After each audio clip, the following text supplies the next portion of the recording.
Kejaksaan Tinggi Maluku melalui penyidik Kejari Tanimbar pada Kamis 20 November 2025 malam mengeksekusi Petrus Fatlolon, mantan Bupati Kepulauan Tanimbar atau KTT ke Rutan Ambon. Petrus dengan tangan terborgol digiring tim penyidik dan TNI menuju ke mobil tahanan kejaksaan. Petrus Fatlolon dieksekusi dengan menjalani serangkaian pemeriksaan sejak Kamis sore hingga malam oleh tim penyidik Kejari Tanimbar.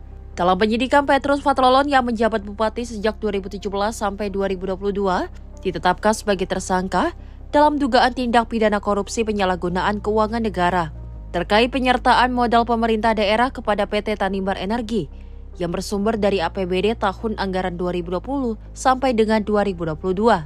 Penetapan sebagai tersangka dilakukan setelah tim penyidik memastikan terpenuhnya 2 alat bukti yang sah melalui pemeriksaan 57 saksi, analisis terhadap 98 dokumen dan data terkait penyitaan barang bukti elektronik, serta pendalaman keterangan sejumlah ahli, termasuk ahli penghitungan kerugian keuangan negara.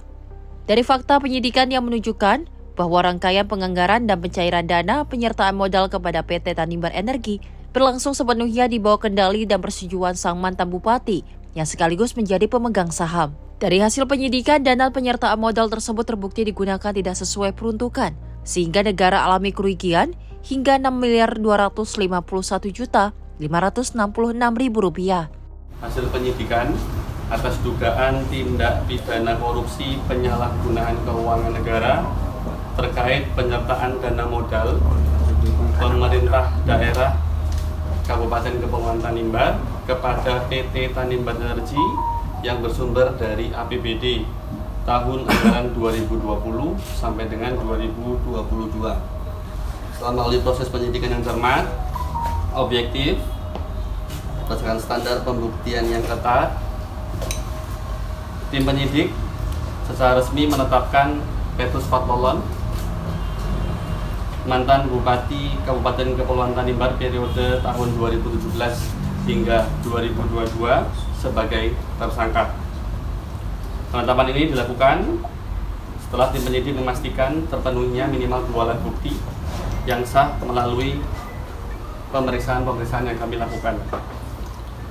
Serangkaian pemeriksaan dan penyidikan yang kami lakukan dilakukan secara profesional dan berhati-hati demi memastikan tegaknya hukum yang benar. Tahun 2020 hingga 2022, PT Tanimbar Energi merupakan badan usaha milik daerah Kabupaten Kepulauan Tanimbar yang mendapatkan dana penyertaan modal sekitar 6,2 miliar. Detailnya adalah 6.251.566.000 rupiah selama 3 tahun. Selain Petrus Fatlolon, penyidik lebih dulu telah menetapkan 2 orang tersangka lain, yakni Insinyur JJJL selaku Direktur Utama dan KFGBL selaku Direktur Keuangan pada PT Tanimbar Energi pada tahun anggaran 2020 hingga 2022. Penyidik Kejaksaan Negeri Kabupaten Kepulauan Tanimbar juga melakukan pelimpahan tahap 2 sekaligus penahanan terhadap ketiga tersangka akan segera disidangkan di Pengadilan Tipikor pada Pengadilan Negeri Ambon. Dari Maluku, jurnalis Simpo TV melaporkan.